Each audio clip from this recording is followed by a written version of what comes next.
नमस्ते दोस्तों, स्वागत है आपका मेरे चैनल में। कहानी अच्छी लगी तो वीडियो को लाइक और चैनल को सब्सक्राइब करना ना भूलें। आज की कहानी है मुझे सिर्फ बेटा ही चाहिए। एक परिवार था, उसमें माही और उसका पति रवि रहते थे। रवि बोला, सुनो माही, क्या तुमने कोई हमारे बच्चे के लिए नाम सोचे हैं? माही ने कहा, हाँ, मैंने बहुत नाम सोचे हैं। तुम चाहो तो डायरी में पढ़ सकते हो।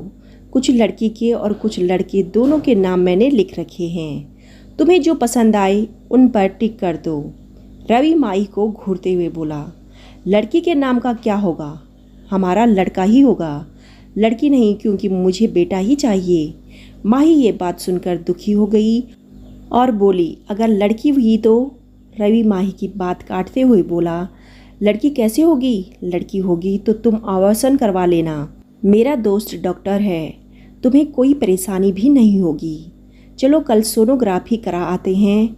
माही दुखी होकर अपने कमरे में चली गई और भगवान से प्रार्थना करने लगी कि रवि को सद्बुद्धि दें। बेटियां ही नहीं होंगी तो संसार आगे कैसे चलेगा? बेटियां कितनी अच्छी होती हैं, उनके आने से घर में रौनक आ जाती है। अगले दिन रवि माही को अपने दोस्त के हॉस्पिटल ले गया और सोनोग्राफी के बाद पता चला कि गर्भ में लड़की है। रवि ने तुरंत अबॉर्शन कराने को कहा, लेकिन माही नहीं मानी। रवि के दोस्त ने काफ़ी समझाया, पहला बच्चा है, अबॉर्शन कराना ठीक नहीं है। माही और रवि में झगड़ा हो गया। अस्पताल में भीड़ लग गई। कई लोग इकट्ठा हुए। सब लोग रवि को घूर घूर कर देख रहे थे कि कैसा आदमी है। आजकल के नए ज़माने में लड़का लड़की में फ़र्क करता है। अरे आज तो लड़कियों की शिक्षा दीक्षा पर सरकार भी कितना प्रयास कर रही है। लोग तमाम बातें कर रहे थे और रवि को यह बात सुनकर गुस्सा आ रहा था और बहुत तेज़ी से चिल्लाया और बोला, चुप रहो तुम सब। जो आज तरह तरह की बातें कर रहे हो वो कल अंधों की तरह सामने खड़े रहेंगे जब मेरी इस बेटी को सड़कों पर बेइज्जत किया जाएगा। तुम में से कोई आगे नहीं आएगा।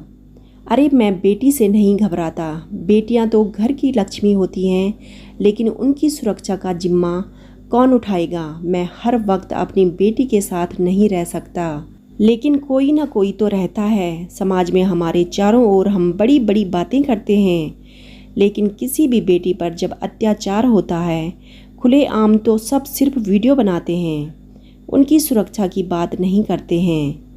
मैं अपनी बेटी को क्यों पैदा करूं? इसलिए उसके छोटे से शरीर के कई टुकड़े हो जाएं। उस दर्द में अच्छा है मैं अभी इसको विकसित होने से पहले ही हमेशा के लिए मुक्त कर दूं, क्योंकि मैं अपनी बच्ची के साथ ऐसा अत्याचार नहीं देख सकता। क्योंकि मैं जिस समाज में जी रहा हूँ वहाँ भेड़िए घूम रहे हैं। मैं इस बेटी को जन्म नहीं लेने दूंगा। आप लोग नहीं समझते कि जब एक बेटी पे अत्याचार होता है तो एक बाप के कलेजे पे क्या बीतती है। रवि की बात सुनकर सब शांत हो गए थे। सब लोग सोच में पड़ गए, क्योंकि रवि की बात बिल्कुल सच थी। रवि ने फिर से चिल्लाकर कहा कि क्या मेरी इस बेटी के जन्म के बाद तुम लोग उसकी सुरक्षा का जिम्मा उठाओगे? क्या उसका हर पल साथ दोगे? उसे अपनी बेटी मानोगे ना? अगर तुम मुझे वचन दो तो मुझे इस बेटी को जन्म देने में कोई परेशानी नहीं। मैं इस बेटी को बेटे की तरह पालूंगा। लेकिन क्या तुम सब इसे बेटे की तरह समझोगे? ये बेटी महज कोई खिलौना नहीं जिसे खेल कर तोड़ दिया जाए। इसमें भी भावनाएं होती हैं। इसे भी सिर उठाकर जीने का अधिकार है। माँ बाप के लिए बेटा और बेटी दोनों बराबर होते हैं।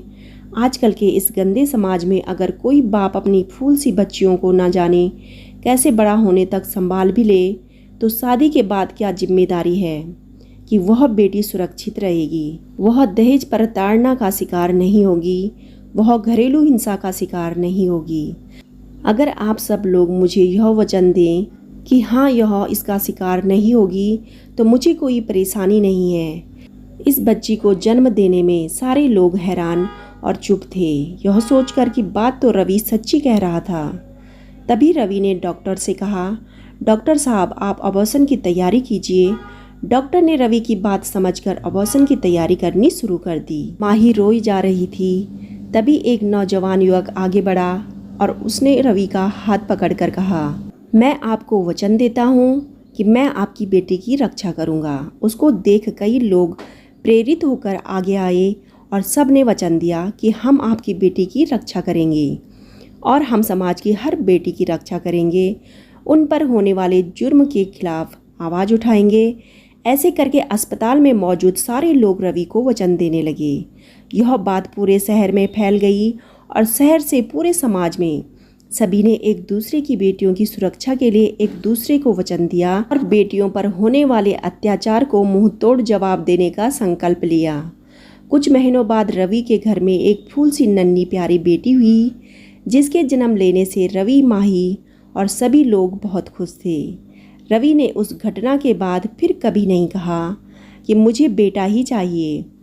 बेटी घर की रौनक होती हैं, बेटियां बेटी घर की संगीत हैं, बेटी संस्कृति है, बेटी वारिस है, बेटी बाग है, बेटी विधि है, वो बेटी ही तो है जो आपकी खुशियों की सौगात हैं।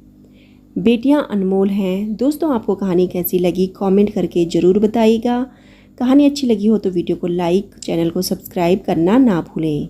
कहानी सुनने के लिए आप सभी का तहे दिल से धन्यवाद।